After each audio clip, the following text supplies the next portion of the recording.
Assalamualaikum warahmatullahi wabarakatuh. Perkenalkan nama saya Sapuan dengan NIM 2301559 dari kelas 23F04.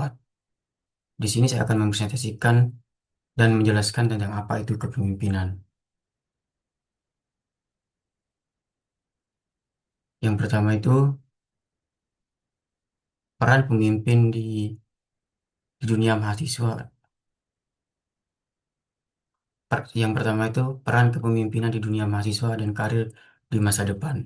Menurut saya, kepemimpinan di dunia mahasiswa sangat penting karena menjadi tahap awal seseorang mengasah kemampuan kepemimpinan mereka. Mahasiswa dilatih untuk mengatur organisasi, pengelola konflik, bekerja sama dalam tim, dan membuat keputusan. Soft skill tersebut menjadi bekal utama untuk memasuki dunia kerja karena perusahaan membutuhkan individu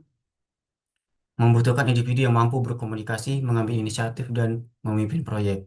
Pemimpinan melatih kemampuan di antaranya itu adalah critical thinking, public speaking, problem solving, dan manajemen waktu dan tanggung jawab. Semua skill itu sangat dibutuhkan di dunia profesional atau kerja agar siap memasuki karir di masa depan. Yang kedua itu, siapa pemimpin yang paling mempengaruhi di hidup Anda? Menurut saya, kepemimpinan yang paling mempengaruhi hidup saya adalah orang tua saya sendiri. Mereka adalah sosok yang tidak hanya membimbing saya dan dengan kata-kata, tetapi juga melalui sikap dan tindakan sehari-hari. Orang tua saya memiliki integritas, ketegasan, dan kemampuan memberi contoh yang kuat sehingga sangat berpengaruh dalam membentuk kepribadian saya sendiri dan cara menghadapi kehidupan saya sendiri. Alasannya itu, orang tua saya selalu memberi contoh nyata, bukan hanya memberi nasihat, bukan hanya memberi nasihat, sehingga saya bisa belajar disiplin dan bekerja keras dan dari tindakan mereka sehari-hari. Yang kedua itu, mereka memberi roles model dalam etika kerja, menunjukkan bagaimana menjalankan sebuah tanggung jawab dengan sungguh-sungguh. Yang ketiga itu, mereka selalu mengutamakan kejujuran yang membuat saya memahami pentingnya integritas dalam mengambil sebuah keputusan. Ketiga itu, analogi bahwa pemimpin selalu terlihat setiap tindakan menjadi contoh. Bagaimana menurut Anda dan menjadi landasan teori kepemimpinan? Menurut saya, pemimpin dikatakan selalu terlihat karena setiap tindakan, sikap, dan keputusan yang ia ambil akan di, akan diperoleh oleh orang lain. Yang dimana itu pengikut biasanya belajar bukan dari kepemimpinan, bukan dari apa yang pemimpin itu katakan, tetapi dari apa yang pemimpin itu sendiri lakukan. Hal ini sesuai dengan teori role modeling, yaitu teori yang menjelaskan bahwa pengikut akan selalu me- meniru perilaku pemimpin yang dimana itu mereka itu mengamati cara pemimpin menghadapi masalah dan menjadikan pemimpin sebagai acuan untuk bertindak. Yang artinya itu kepemimpinan bukan hanya untuk berbicara tetapi menunjukkan melalui tindakan.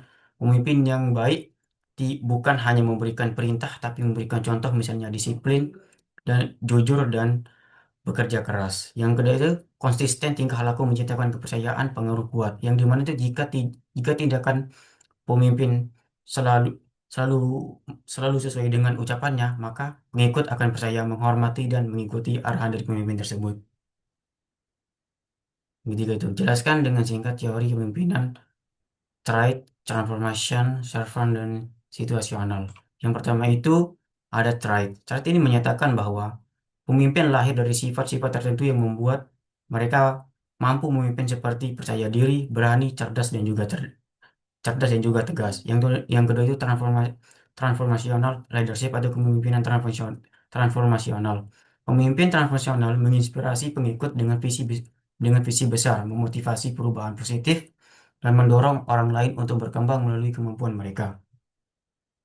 Yang ketiga itu servant leadership atau kepemimpinan melayani. Teori ini menekankan bahwa kepemimpinan harus melayani terlebih dahulu. Fokusnya adalah memenuhi kebutuhan tim, mendukung melalui pengembangan orang lain, dan mengutamakan untuk kepentingan tim itu bersama.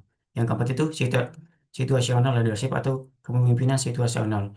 Kepemimpinan menyelesaikan gaya kepemimpinannya berdasarkan situasi, tingkat kemampuan, dan kebutuhan tim. Tidak ada satu gaya yang tepat untuk semua kondisi. Dan yang kelima itu, dalam kepemimpinan mahasiswa mengenai tiga peran utama mereka, leadership atau pemimpin, follower atau anggota tim, dan influencer anggota perubahan, dan jelaskan masing-masing perannya. Yang pertama itu ada leadership atau pemimpin. Perannya adalah peran leadership itu sendiri adalah untuk memimpin dan mengarahkan tim. Yang tugasnya itu adalah mengambil keputusan, menyusun rencana dan strategi, memberikan contoh dan motivasi, yang dimana itu adalah agar menjaga menjaga kerjasama agar tujuan yang ingin dicapai itu tercapai, dan pemimpin menjadi sosok yang bertanggung jawab atas jalannya organisasi atau kegiatan.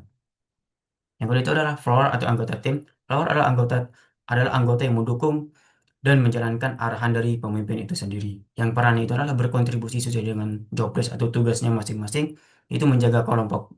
Yaitu yang kedua itu menjaga kekompakan tim itu. Yang ketiga, memberikan ide, kritik dan umpan balik yang membangun. Dan yang keempat, menjalankan peran secara aktif, bukan pasif.